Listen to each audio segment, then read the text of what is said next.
ngema ku mabeere yayira inuma yange lwali kunchonga saawa 3 HeadMaster yandeta muno mu office musimulira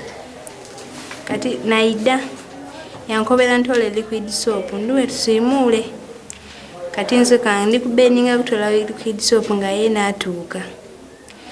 okutuuka yayemerera ku mulyango yaigalawo nzena nayemerera yatenga kunkobera mpuzize ndi mwana mulungi bishi nzena asirika nga ndi mumulira yayira inuma yange okusuka najja nti najja nakobera ku dada